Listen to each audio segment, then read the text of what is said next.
दोस्तों रात के 10 बज चुके हैं और हाज़िर हूँ मैं आप लोगों के सामने एक और सच्ची कहानी को लेके, एक और सच्ची घटना को लेके। दोस्तों आज की कहानी एक ऐसी कहानी है जो कहीं न कहीं रिश्तों को कलंकित करते हुए दिखाई पड़ती है। और दोस्तों आप लोग सुनते हैं जो भी क्राइम की कहानियाँ होती हैं, इन क्राइम की कहानियों में आप लोग एक चीज़ बहुत कॉमन देखते होंगे। आज के ज़माने में जो एक हमारे पारिवारिक रिश्ते हैं, उन रिश्तों को कहीं न कहीं शर्मसार करते हुए लोग दिखाई पड़ते हैं। और दोस्तों आज की इस कहानी के अंदर एक 4 साल का बच्चा जिसको बहुत तेज़ खाँसी आ रही होती है और जब उसको खाँसी आ रही होती है तो वो अपने मामा के पास जाता है। दरअसल उसके घर में ना तो उसकी माँ थी उस समय और ना कोई और बड़ा। इसलिए वो अपने मामा के पास जाता है। उसका मामा जिसकी उम्र मात्र 16 से 17 साल रही होगी। वो अपने मामा से जाके कहता है कि दरअसल मामा उसे बहुत ज़ोर से खाँसी आ रही है और उसको साँस लेने में भी काफ़ी ज़्यादा दिक्कत हो रही है। तो उसका जो मामा है, वो अपने भांजे से कहता है कि चलिए मैं तुम्हारी जो भी परेशानी है उसको अभी दूर करता हूँ। और उसके बाद में उसका जो मामा है वो घर के अंदर आता है और गेहूँ के एक मटोरा होता है उसमें एक कीटनाशक एक दवा होती है। उस नाशक दवा को ये लेके जाता है और पानी में घोलता है और सिरप वाली शीशी में करके ये अपने भांजे को देता है। और उससे कहता है कि इस पूरे सिरप को तुम पी जाओ, उसके बाद सारी ज़िंदगी तुम्हें खाँसी नहीं आएगी। तो ये जो भांजा था 4 साल जिसकी उम्र थी, ये अपने मामा के ऊपर भरोसा करता है क्योंकि उस मामा के साथ में ये हमेशा रहता था। तो ये अपने मामा के ऊपर भरोसा करता है और उस शीशी को गटक जाता है। और उसके बाद में दोस्तों उसका जो हाल हुआ होगा, आप लोग इस बात से अंदाज़ा लगा सकते हैं कि वो दवा कीटनाशक थी और इस बच्चे की उम्र मात्र 4 साल। और दोस्तों ये तो सिर्फ़ इस कहानी का एक छोटा-सा पार्ट है। दरअसल इस मामा ने जो इस भांजे के साथ में जो ज़ुल्म किया, वो सिर्फ़ इस वजह से किया एक छोटी-सी रिक्वायरमेंट पूरी नहीं हुई। एक छोटी-सी इसकी ख़्वाहिश थी जो पूरी नहीं हुई और इस लड़के की माँ ने वो ख़्वाहिश पूरी नहीं की, जिसकी वजह से इस पूरी घटना को इस भांजे ने अंजाम दिया। तो दोस्तों क्या हुआ था इस पूरी घटना के अंदर, इस घटना की सच्चाई जानने के लिए आप लोग हमारे वीडियो में अंत तक बने रहें।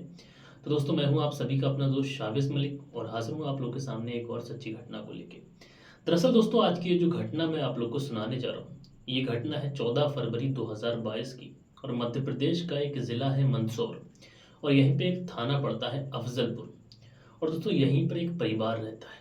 इस परिवार के अंदर एक लड़की जिसका नाम सोनम, ये लड़की अचानक से अपने घर से गायब हो जाती है और इसके जो माता-पिता हैं और इस लड़की का जो भाई है जिसका नाम बताया गया है गुड्डू, ये भी अपनी बहन को लेके बहुत ज़्यादा परेशान हो जाते हैं।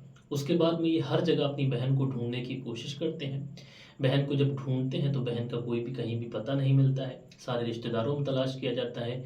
गाँव में कुछ जानने वाले लोगों से भी पूछताछ की जाती है और उसके जो भी मिलने वाले हैं सबसे फ़ोन पे पूछा जाता है, लेकिन कहीं भी उस लड़की का पता नहीं लगता है। उसके बाद में दोस्तों ये लोग सीधा पुलिस स्टेशन जाते हैं और पुलिस स्टेशन में जाने के बाद में ये बताते हैं कि दरअसल उनकी जो बहन है, ये गुड्डू बताता है उसकी जो बहन है सोनम, ये घर से लापता हो गई है। तो पुलिस वाले जो है वो पूरा मामला पूछते हैं। तो ये गुड्डू बताता है कि सोनम उसकी बहन है और जिसकी शादी हो चुकी थी, लेकिन वो किसी वजह से हमारे ही घर रह रही थी पिछले कुछ समय से।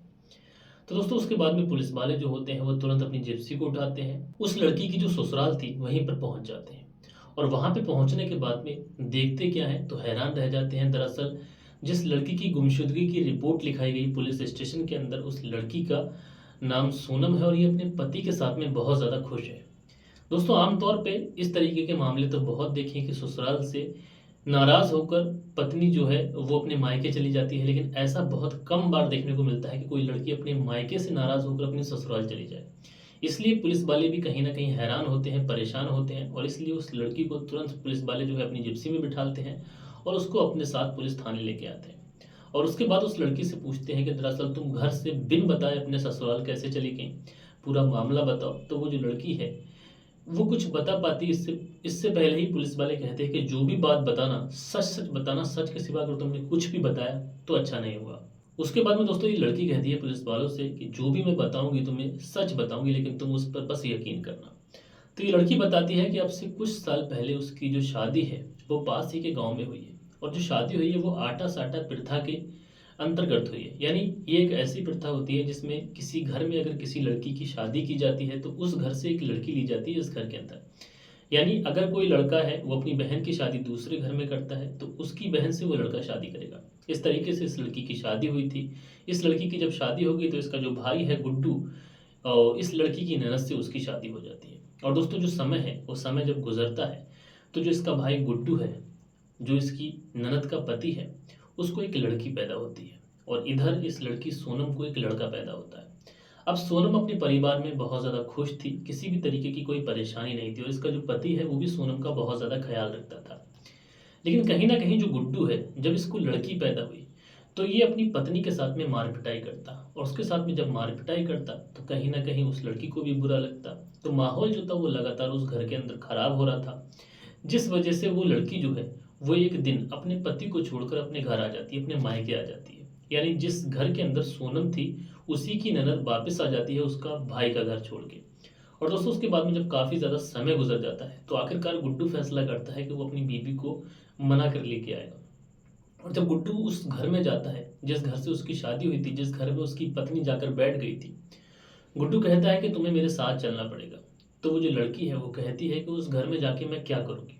क्या तुम मुझसे प्यार करते हो? जिस दिन से मेरी बेटी हुई है, तुम मुझे एक दुश्मन की निगाह से देखते हो, मेरे साथ में ज़ुल्म करते हो, मुझे यातनाएँ देते हो, तो उस घर में मेरा क्या रखा है? मैं क्यों जाऊँगी वापस? तो जब गुड्डू से उसकी पत्नी ये बात कहती है, तो कहीं न कहीं गुड्डू कहता है कि ठीक है, लेकिन ये जो मेरी बहन है इस घर में, जिसका नाम सोनम है, इसको मैं अपने साथ लेके जाऊँगा। और इसी वजह से ये अपनी बहन का हाथ पकड़ता है और उसको अपने साथ लेकर चला आता है। अब दोस्तों ये जो सोनम है ये अपने भाई के साथ आ तो गई, लेकिन जैसे-जैसे समय गुज़रता है लगभग 1 साल तक ये उस घर में अपने भाई के घर में हँसी-खुशी रहती है, किसी भी तरीके की कोई परेशानी नहीं होती है। इसका बेटा भी वहीं पर रहता है। लेकिन सोनम जैसे-जैसे वक़्त गुज़रता है तो इसका जो भाई है गुड्डू, जब उसकी पत्नी घर पर नहीं होती है तो वो अपनी ही बहन को अपने साले की बीवी की निगाह से देखता है। जब वो नहा के निकलती है तो उसे गंदी नज़र से देखता है। जब वो कुछ कर रही होती है, अकेली होती है तो मौका पाकर उसके साथ में अश्लील हरकतें करने की कोशिश करता है और इसी के तहत जब उसके परिवार में कोई नहीं होता है, तो एक दिन ये गुड्डू है, वो सोनम को पकड़ लेता है और उसको पकड़ने के बाद में उसके साथ में अश्लील हरकतें करता है। और दोस्तों इस तरीके से ये जो भाई है, ये अपनी बहन के साथ में शारीरिक संबंध बना लेता है और उसको धमकी देता है कि इस बारे में तुम्हें किसी से कहना नहीं है। वो कहती है कि तुम मेरे भाई हो, तुम्हारे हाथ पे मैं राखी बाँधती हूँ और तुम्हें मैं अपना बचपन से भाई मानती हूँ और तुमसे इतना प्यार करती हूँ और तुम मुझसे इस तरीके का बर्ताव कर रहे हो, मुझसे इस तरीके का कृत्य कर रहे हो, ये बिल्कुल भी ठीक नहीं है। तो ये जो लड़का है, ये कहता है कि दरअसल उसकी जो पत्नी है, जब वो मायके चली गई, तो फिर वो कहाँ जाए? क्या करे? अब तुम ही को उसका सहारा बनना है और वो जब भी उसका मन करेगा, वो तुम्हारे ही साथ में वैसे ही करेगा सब कुछ जैसा वो अपनी पत्नी के साथ में करता था। और दोस्तों उसके बाद में ये जो सिलसिला होता है ये लगातार शुरू हो जाता है। अब ये जो लड़की है ये परेशान है और हैरान भी है कि उसका जो सगा भाई है वो उसके साथ में इस तरीके का कृत्य कर रहा है। इसलिए दोस्तों ये लड़की फैसला करती है कि ये अपनी माँ के साथ ज़्यादा रहेगी, क्योंकि अगर अपनी माँ के साथ ज़्यादा रहेगी तो भाई के चंगुल से आज़ाद रहेगी। इसलिए ये लड़की ज़्यादातर जो टाइम है ये अपनी माँ के साथ बिताती है।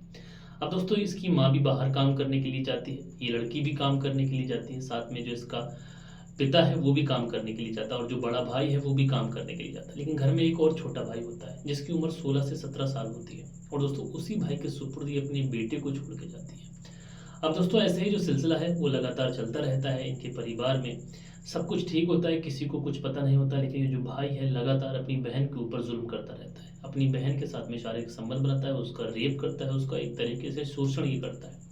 उसके बाद में दोस्तों ये लड़की फैसला करती है कि ये अपनी माँ से इस बारे में सब बताएगी और उसके बाद में ये अपनी माँ से कहती है कि दरअसल उसका जो भाई है, जिसका नाम गुड्डू है, ये लगातार पिछले कुछ सालों से उस लड़की के साथ में रेप कर रहा है, उसका शारीरिक शोषण कर रहा है और वो सब कुछ करने की कोशिश करता है जो वो अपनी पत्नी के साथ में करता था। अब दोस्तों वो जो माँ है, जब वो ये बात सुनती है तो वो हैरान रह जाती है, परेशान रह जाती है, इसलिए ये अपने बेटे के पास जाती है और अपने बेटे के गाल पर 3-4 थप्पड़ मारते हुए ये कहती है कि तुम अपनी भाई से इस तरीके का कृत्य करते हो, तुम्हें शर्म नहीं आती? तो दोस्तों ये जो गुड्डू है, ये अपनी माँ के सामने रोने लगता है और ये कस्में खाता है, वादे देता है कि वह अपनी बहन के बारे में ऐसा सोच तक नहीं सकता। तो अब तुम इस तरीके से कैसे कह रही हो कि मैं अपनी बहन के साथ में इस तरीके का कृत्य कर रहा हूँ? तो कहीं न कहीं ये जो माँ है, इसको यकीन हो जाता है कि इसका जो बेटा है ये सच बोल रहा है और उसके बाद में दोस्तों ये जो सिलसिला है ये लगातार चलता रहता है। लेकिन ये भाई जो है ये लगातार अपनी बहन के ऊपर ज़ुल्म तो कर रहा था, लेकिन इसका जो छोटा भाई था जिसकी उम्र 16 साल है, ये अपनी बहन से कहता है कि दरअसल उसे एक मोबाइल चाहिए। उसकी बहन इनकार कर देती है, तो ये अपनी बहन से कहता है तुम इतना पैसा कमाती हो, तुम्हारा पैसा कहीं जाता भी नहीं है, कहीं खर्च भी नहीं होता, अगर मुझे एक मोबाइल फ़ोन दिला दोगी तो क्या हो जाएगा? तो ये जो लड़की है ये इनकार कर देती है, क्योंकि ये अपने पैसे जोड़ रही थी, लगातार मेहनत से काम कर रही थी, तो कैसे भी ऐसे-वैसे खर्च करना नहीं चाह रही थी। इसलिए ये लड़की इनकार कर देती है और उसी समय जब ये सारे लोग घर से बाहर गए हुए होते हैं तो इसके लड़की के बेटे को खांसी आ रही होती है और ये जो 16 साल का लड़का है जिसने मोबाइल की डिमांड की थी, ये लड़का अपनी ही बहन के लड़के को यानी अपने भांजे को जिसकी उम्र मात्र 4 साल है, उसको सिरप की शीशी में कुछ कीटनाशक मिला के दे देता है, जिसकी वजह से उसकी जो हालत है बहुत ज़्यादा खराब हो जाती है। और दोस्तों इसी की वजह से ये जो लड़की है, ये जब ये ज़्यादा परेशान हो जाती है तो ये अपना घर छोड़ के चली जाती है और उसके बाद में ये अपनी ससुराल में यानी अपने पति के साथ में रहने लगती है। दोस्तों जब ये कहानी पुलिस वालों से सुनी तो पुलिस वाले भी हैरान थे, परेशान थे और पुलिस वालों ने उन सब की गिरफ्तारी की और जो लोग भी इसमें इन्वॉल्व थे, चाहे माता हो, चाहे पिता हो, या फिर वो भाई जिसने अपनी बहन का शोषण किया, या फिर वो भाई जिसने अपनी भांजे को कीटनाशक दवा पिलाई, सारों ने अपना जुर्म कबूल किया और उसके बाद में इन सबको जेल में भेजा गया। बहरहाल दोस्तों आप लोग इस पूरी घटना को किस तरीके से देखते हैं, अपनी राय नीचे कमेंट्स बॉक्स में बताइएगा। हम लोग मिलते हैं हमारी किसी और वीडियो में किसी और सच्ची घटना के साथ। तब तक के लिए अपना ख्याल रखें। जय हिंद, जय भारत।